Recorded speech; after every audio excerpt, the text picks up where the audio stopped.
Olá, pelo menos 8 capitais suspenderam a aplicação da segunda dose da Coronavac. A falta do imunizante ocorre um mês após o ex-ministro Pazuello autorizar a aplicação das doses reservadas para a segunda fase, como se fossem as do primeiro ciclo de imunização. Agora, a campanha está comprometida. Nesta edição, destacamos o avanço no Congresso do projeto que prevê a reabertura de escolas e universidades. Na entrevista central, Catarina Almeida Campos, dirigente da campanha nacional Direito à Educação, alerta que não há justificativa para o retorno às atividades presenciais.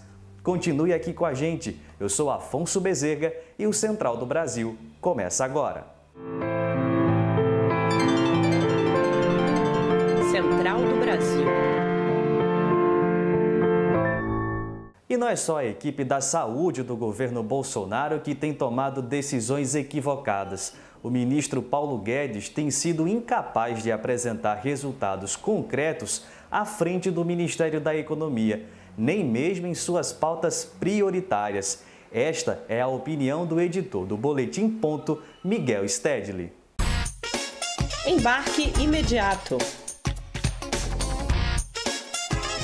Apesar da economia brasileira estar cada vez pior com o aumento do desemprego e o custo dos alimentos, o país não possui um ministro da Economia. Paulo Guedes não é capaz nem de entregar as reformas ultraliberais exigidas pelo mercado e muito menos de conduzir o país por essa grave crise.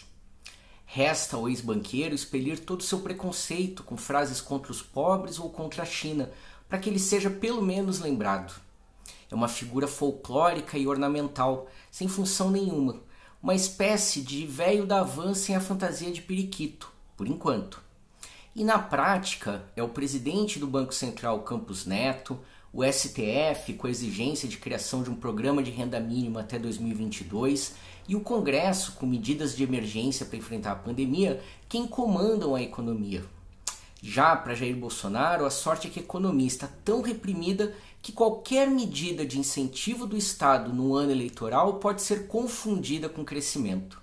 Mas para isso, Bolsonaro vai ter que vacinar toda a população e se livrar de Paulo Guedes. Em edições anteriores, nós abordamos o aumento da violência contra crianças e adolescentes. A situação de confinamento agravou estes casos e reacendeu a importância do Conselho Tutelar. Luísa Sansão nos traz, nos Trilhos do Brasil, a realidade dos conselheiros, que enfrentam um cenário precário de trabalho durante a pandemia. Trilhos do Brasil. Em uma sociedade marcada por graves violências contra crianças e adolescentes, a atuação dos conselhos tutelares é fundamental. Entretanto, é grande o descaso do Estado com o órgão, que vem enfrentando uma série de obstáculos em todo o país à realização de seu trabalho diário durante a pandemia. Com o aumento da violência doméstica contra crianças nesse período, a demanda por atendimentos presenciais aumentou, mas os conselhos tutelares da cidade do Rio de Janeiro padecem com falta de EPIs e dificuldades para o deslocamento dos profissionais, já que os motoristas são poucos e passaram meses sem salários. Por causa disso, em março, 9 unidades mantiveram apenas atendimento remoto e até isso é difícil, porque falta infraestrutura básica como computadores e internet, segundo Patrícia Félix, conselheira na capital fluminense. Estamos sofrendo sucateamento com falta de insumos para a realização dos nossos trabalhos, dos nossos atendimentos. É público que com a pandemia o aumento da violência cresceu consideravelmente e é importante a gente lutar pelo sistema de garantia que defenda e proteja nossas crianças e nossos adolescentes. No interior de São Paulo, a principal dificuldade enfrentada pelos conselheiros tem sido a do acesso às famílias, de acordo com Priscila Bernardes, conselheira em São José do Rio Preto. Antes da pandemia, nós tínhamos aí uma rede de proteção que conseguia acessar essas crianças e adolescentes e com isso conseguia perceber nos primeiros indícios violações de direitos em relação a essa população de crianças e adolescentes, né? Hoje em dia, com o afastamento, com o isolamento social, com as medidas de tentativa de contenção do vírus no Brasil, nós percebemos que existe uma falta de planejamento de como acessar essas crianças, esses adolescentes e esse núcleo familiar para poder trabalhar na proteção, né? Não só na ação posterior à violação, mas trabalhar. Para as duas conselheiras, falta uma organização por parte do Estado em relação à necessária adequação do trabalho de proteção dos direitos das crianças e adolescentes ao momento da pandemia, para que os casos de violações não cheguem aos conselhos tutelares somente quando se agravam. Outro tema que afeta diretamente as crianças é a educação. Com mais de 400 mil mortes por causa do vírus, familiares, estudantes e trabalhadores da educação não estão seguros para o retorno às atividades presenciais nas escolas.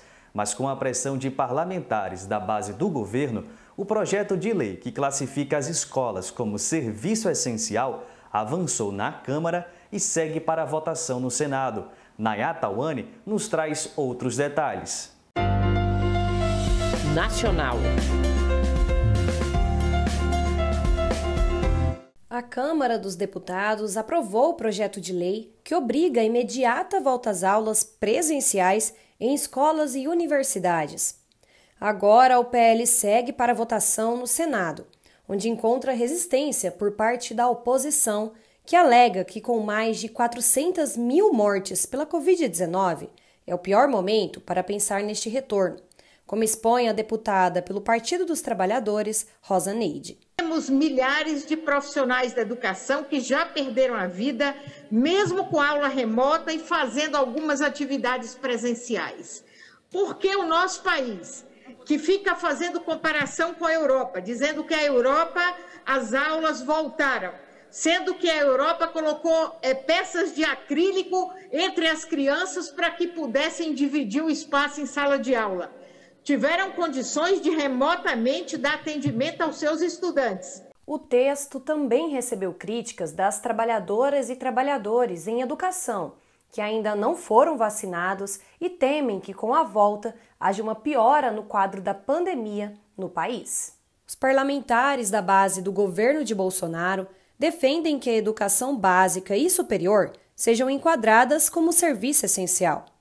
Para Fátima Bezerra, da Confederação Nacional dos Trabalhadores em Educação, primeiro é preciso garantir condições sanitárias nos ambientes de ensino, para então pautar um retorno seguro. Nós não podemos voltar às aulas presenciais quando se corre risco toda a comunidade escolar e também os professores e os funcionários. As consequências são muito graves se nós retornarmos às aulas presenciais sem todas as medidas sanitárias tomadas devidos cuidados e orientado conforme a ciência. A discussão do projeto no Senado foi adiada na última quinta-feira, dia 29, e deve entrar para votação ainda nesta semana.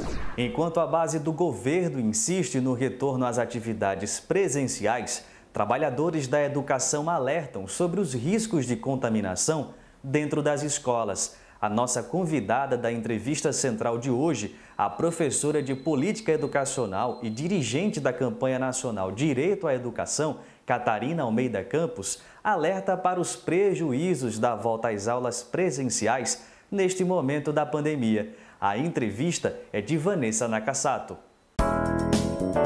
Entrevista Central. A entrevista de hoje será com a professora da Universidade de Brasília e dirigente da campanha nacional pelo direito à educação, Catarina de Almeida Santos. Muito obrigada pela sua participação. Há alguma justificativa plausível para o retorno das aulas em meio a este momento da pandemia? Não tem como justificar isso, porque o retorno às aulas significa colocar em risco a vida das pessoas. E a escola precisa ser o espaço da proteção, do cuidado, do desenvolvimento e não de ameaça a esse processo. Então, a justificativa utilizada, que é as questões pedagógicas, elas podem ser serem resolvidas. Obviamente que a escola é um espaço mais adequado para isso, mas só se essa escola não colocar a vida em risco. Então, e pelas condições que nós temos da infraestrutura da escola, das questões epidemiológicas, não é possível retornar às aulas agora sem colocar em risco a vida da comunidade escolar e local. Qual a consequência desse retorno para estudantes e professores, sobretudo da rede pública de ensino? Retornar às aulas significa que os estudantes e os professores e suas famílias vão ter que pegar ônibus, o transporte coletivo lotado, vão ter que lidar com escolas que não têm a infraestrutura para garantir, por exemplo, o distanciamento, a ventilação adequada, com outro currículo para esse momento. Então, isso significa que, objetivamente, o retorno coloca a vida, né, a saúde e a segurança, a vida em risco. Então, se coloca, as consequências são as piores possíveis, né? Há alguns estudiosos afirmando que a falta da aula presencial tem prejudicado o desenvolvimento e a saúde mental das crianças. É voltando às aulas que isso vai ser resolvido ou outras ações poderiam ser tomadas? Obviamente que a interação é muito importante, mas no momento em que eu tenho que pesar o retorno para resolver uma questão, por exemplo, de saúde mental ou de segurança e colocar a vida em risco, a saída para resolver essa questão não pode ser colocar a vida em risco, né? Precisa dirimir as questões que estão trazendo a questão do adoecimento, por exemplo. As aulas híbridas, como têm sido feitas em muitas escolas, atenuam os riscos de contágio da Covid-19? Qualquer perspectiva de diminuição do número de pessoas aglomeradas, elas atenuam, né? Isso não tem como discutir. E a gente precisa entender que esse retorno de forma muito cheia de critérios, né, muito cheia de distanciamento, pode fazer, inclusive, com que as crianças comecem a ter ojeriza da escola, porque ela está voltando para uma escola que não é a escola dela. Uma das coisas mais importantes da escola é exatamente a interação, é exatamente essa convivência, o correr, o brincar junto, o dividir as coisas, e nesse momento não é possível retornar. Então, se for para retornar à escola, para ficar essa coisa meio robotizada, você pode criar uma resistência à escola e não o amor que toda criança, todo estudante deveria ter à sua escola. E o acesso a equipamentos e internet é muito desigual no Brasil, né, Catarina? Como isso impacta os estudantes mais pobres?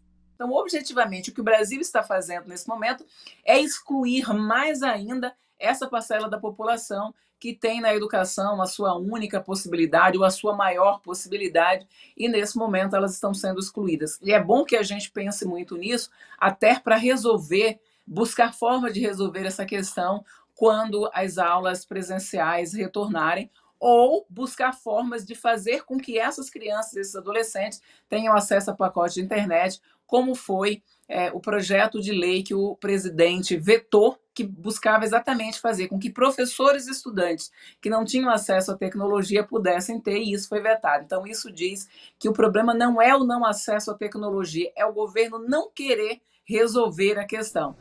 Agora, aquela pausa na cultura. Hoje, a escritora de Pernambuco, Luna Vitrolira, recomenda a 3ª edição do Festipoa Literária, um dos mais importantes festivais de literatura do país. Vamos conferir a dica? Parada Cultural.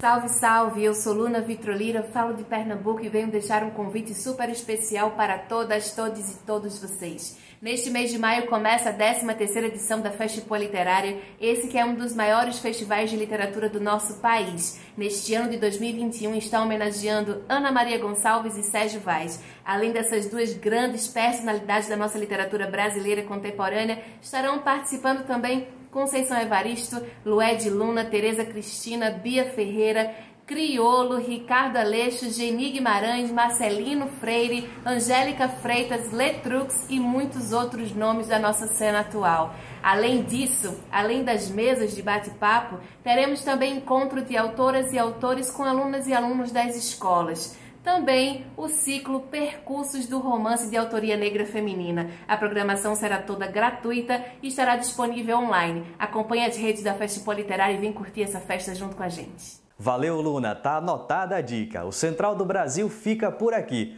Se você quer rever este ou outro conteúdo, já sabe. É só acessar o nosso Instagram, @Programa Central do Brasil. Uma boa semana e até amanhã.